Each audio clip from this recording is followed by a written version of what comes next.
안녕하세요, 주단기입니다. 오늘은 공시 제12강 증자에 대해서 공부를 하고요. 그 유상증자와 앞에 배웠던 무상증자에 대해서 비교해보는 시간을 갖도록 하겠습니다. 필기노트는 페이지 49페이지입니다. 일단 우리가 공부하기 앞서서 회사가 돈이 부족할 때 어떻게 조달하는지 그 방법에 대해서 생각해 볼 필요가 있는데요. 그 방법을 크게 저는 대략적으로 세 가지 방법으로 나눠봤습니다. 회사가 돈이 부족할 때 첫 번째로는 은행 가서 돈을 당연히 빌리겠죠. 가장 안정적이니까. 그리고 그 방법이 또 여유치 않으면요, 회사 이름으로 채권을 발행을 해요. 그리고 또 마지막에 하나의 방법은요, 주식을 찍어내서 자본금을 늘리는 방법이 있습니다. 우리는 이 주식하는 사람으로서 이 주식을 찍어내서 자본금을 늘리는 이런 방법에 대해서 한번 공부를 해볼까 해요. 근데 이 방법이 세 가지가 있다는 거는 그렇게 있구나 하고 좀 알아두고 넘어가셨으면 좋겠습니다. 이게 뭐 그렇게 주식을 하는데 그게 중요한 개념은 아니지만요, 주식하는 사람으로서 회사가 어떻게 자금을 조달하는지 그런 방법의 대략적인 거는 좀 알고 있으면 좋을 거니까요. 이 방법도 한번 필기를 해놓고 한번 보시기 바랍니다.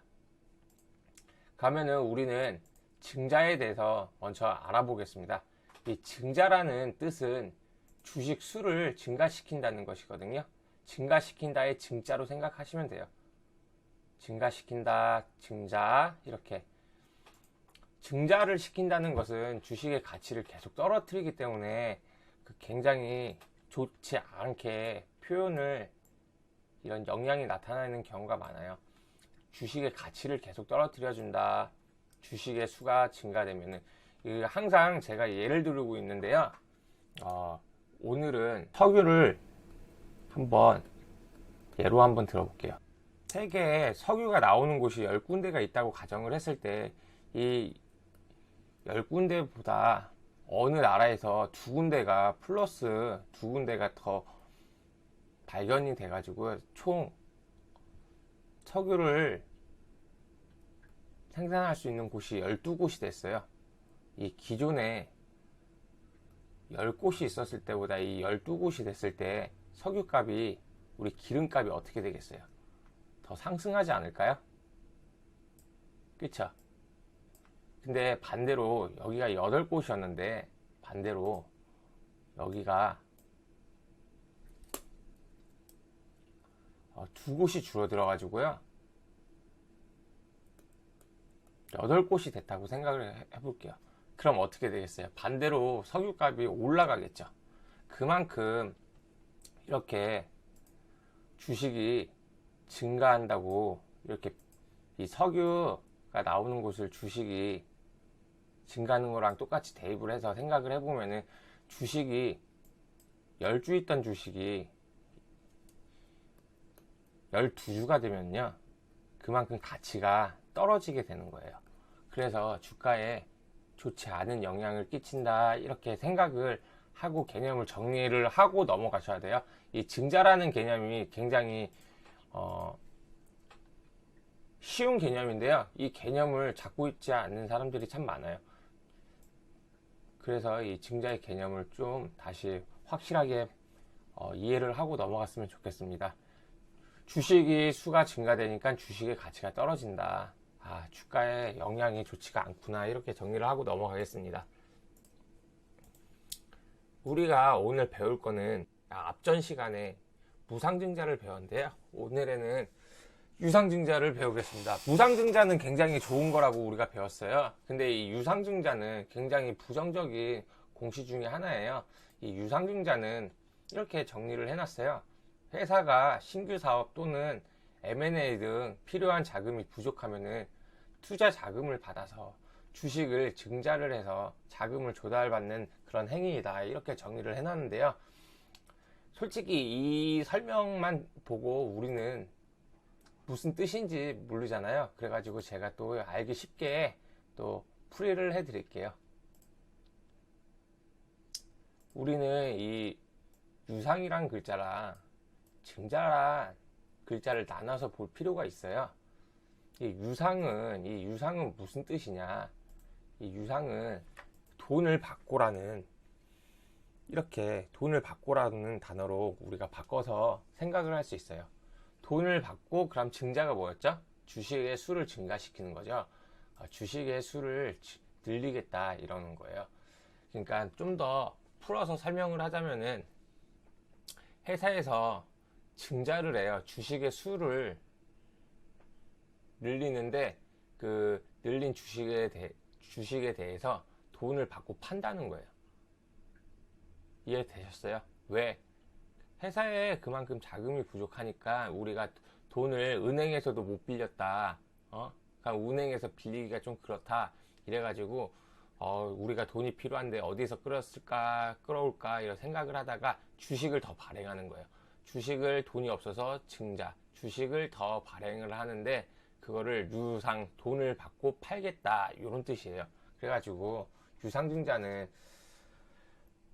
회사가 돈이 부족해서 돈을 받고 주식을 더 발행하는 거를 얘기를 해요. 그래가지고 회사가 돈이 부족하다, 요게 포인트고요. 그래가지고 유상, 이 돈을 받고 주식을 더 발행한다. 왜? 회사가 돈이 부족해서. 요 포인트가 이게 다예요. 이 유상증자는. 그러면은 누구한테 돈을 받고 팔 거냐, 그 발행한 주식을. 그런 생각을 해볼 수가 있어요. 그 방법에는 총 3가지로 나눌 수 있는데요. 일단 누구한테 팔 거냐, 첫 번째로는 주주 배정 방식이 있어요. 기존의 주주 대상으로 발행한 주식을 먼저 파는 경우가 있어요. 먼저 뭐 이렇게, 우리 회사에 더 투자할 사람은 미리 투자할 기회를 주겠다, 이렇게 생각을 하시면 돼요. 두 번째로는 제3자 배정 방식이 있어요. 임직원이나 거래처 등 회사와 관련되어 있는 곳에 이제 먼저 파는 그런 거를 말하고요. 세 번째는 일반 공모 방식이라고 해가지고요. 그냥 아무한테나 살 사람, 우리 회사 주식 살 사람 사라, 이렇게 발행하는 경우가 있어요. 첫 번째로는 주주 배정 방식, 두 번째는 3자 배정 방식, 일반 공모 방식. 이 방법이 중요한 게 아니고요. 이런 방법이 있구나, 이 정도만 생각하시고요. 왜 유상증자를 했을까? 여기가 중요해요. 회사에 돈이 없어서 주식을 더 발행하는데 돈을 받고 발행했다. 중요한 거는 회사에 돈이 부족하다는 거예요. 무슨 사업을 하는데 자금이 부족할 수도 있고요. 여러 가지 이유가 있겠죠. 돈이 부족한 이유는 뭐 적자가 나서 부족할 수도 있고. 그렇기 때문에 이 유상증자를 했을 때 단기적으로 주가가 이렇게 하락하는 경우가 많아요. 특히 소형주 같은 경우는 이 급락하는 경우가 많아요. 급락하는 경우가. 그래서 이 유상증자가 발표됐으면 굉장히 악재라고 생각하고 대응을 하시면 좋겠고요. 만약에 이 유상증자를 해서 우리가, 이 회사가 어디에 투자를 했어요. 근데 뭐 자기 회사의 그 기술력을 개발하는데 만약에 투자를 했는데 그런 사업이 잘 됐어요. 그럼 굉장히 긍정적이겠죠. 만약에 사업이 안 되면 굉장히 부정적인 효과가 나타날 수 있죠. 제가 항상 얘기를 드리는 건데, 이 유상증자가 회사가 돈이 없어서 주식을 발행하는데 돈을 받고 주식을 이렇게 발행한 거잖아요. 그래서 회사가 돈이 부족하다는 게 포인트고, 이 회사는 재무적으로 안 좋고 약간 좀 의심해 볼 만한 의지가 있다, 이래가지고 이 주가가 이렇게 떨어지거나 급락하는 경우가 많다고 했잖아요. 근데 여기서 보면은 사업이 잘 되면은 되게 긍정적일 수도 있다고 써놨잖아요. 제가 그래서 항상 얘기를 드리지만은, 각 공시는 기본적인 개념이 유상증자가 부정적이다는 거지, 공시에 그런 목적 있죠. 우리가 그런 목적을 잘 살펴봐야 돼요. 이 시장에 따라서 어떠한 그 주가의 흐름에 따라서 어떻게 받아들이느냐는 시장의 판단이 있기 때문에, 우리는 기본적인 개념을 일단 깔고, 이건 부정적이지만은 그 시장과 어떻게 조합을 할 건지 그 공시의 그 목적을 잘 한번 살펴봐야 돼요. 반대로 이렇게 급등할 수가 있어요. 예를 들어서 그런 거죠. 무슨 어딘 A라는 제약회사가 있어요. 이런 제약회사가 임상 3상을 해야 되는데 돈이 없어서 못하고 있었는데, 이 임상 3상을 위해서 유상증자를 한다고 하면은 엄청난 긍정적인 신호죠. 이런 거는 굉장히 긍정적인 신호죠. 그렇기 때문에 약간 이렇게 목적에 따라서 한번 잘 살펴봐야 돼요. 하지만 이 유상증자는 부정적인다, 이 기본적인 개념은 깔고 가셨으면 좋겠습니다. 그리고 우리가 그러면은 궁금할 수 있어요. 저번에 뭐 유상증자 비슷한 거 배운 것 같은데, 뭐 그렇게 생각하실 수도 있는데요. 저번 앞 시간에 배운 거는 무상증자에 대해서 배웠어요. 제가 이 무상증자를 오늘은 길게 설명은 안 하고요. 시간 관계상 짧게 핵심만 다시 정리해주고 넘어갈 테니까요. 궁금하신 분들은 앞에 무상증자 강의가 따로 있어요. 그 강의를 보면 좀 더 자세하게 설명이 되어 있으니까요. 그 강의를 참고해 주시고요. 이 무상증자가 그러면은 유상증자, 무상증자 뭐 비슷한데 헷갈리는 사람이 많아요. 이 앞에 이 무상이냐 유상이냐에 따라서 다른데요. 이 무상증자는 큰 호재 중에 하나라고 했어요. 제가 어떤 개념이었냐 한번 살펴보겠습니다. 무상 그냥 제가 이렇게 설명을 했어요. 공짜로 준다. 증자를 시키는데 그 주식을 더 발행을 하는 거죠. 회사에서 돈이 없어서, 유상증자에서는 돈이 없어서 증자를 시킨다고 했는데요. 뭐 하여튼간 무상증자, 얘도 주식의 숫자를 늘리는 거예요. 근데 그 늘린 숫자를 이번에 돈을 받고 파는 게 아니고요. 그 주식을 늘려서 주주들한테 공짜로 주겠다는 거예요. 이해되셨어요? 처음 공부하시는 분, 이 무상은 공짜라고 생각하시면 돼요. 무상으로 증자시킨 주식을 준다. 증자를 시키는데 증자한 주식을 일정 비율로 나한테 공짜로 준다. 왜? 우리 회사가 주주들이 이렇게 투자를 해줘가지고 그 투자금으로 다시 투자를 해서 이 수익을 얻잖아요. 근데 그 수익이 잘 난 거야. 그래서 우리 투자해준 주주분들한테 고마워서 나 돈 많이 벌었으니까 내 은혜에 보답을 하겠다 이러면서 이 무상증자를 하는 경우가 굉장히 많아요. 그만큼 호재죠. 아까 유상증자는 회사에서 돈이 없어서 이게 돈을 받고 주식을 파는 거잖아요. 근데 무상증자는 주식 수를 늘리긴 늘리는데 회사에서 감사의 뜻으로 그 늘린 주식을 공짜로 주주들한테 주는 거예요. 선물해 주는 거예요. 고맙습니다, 감사합니다 이러면서 은혜를 베푸는 거예요. 이거는 굉장히 회사가 돈이 많다는 거죠. 주식을 발행해서 그 주식을 공짜로 줄 만큼의 무상으로 지급을 하니까. 그래가지고 이런 무상증자는 단기적으로 급등이 나오는 경우가 많다고 했어요.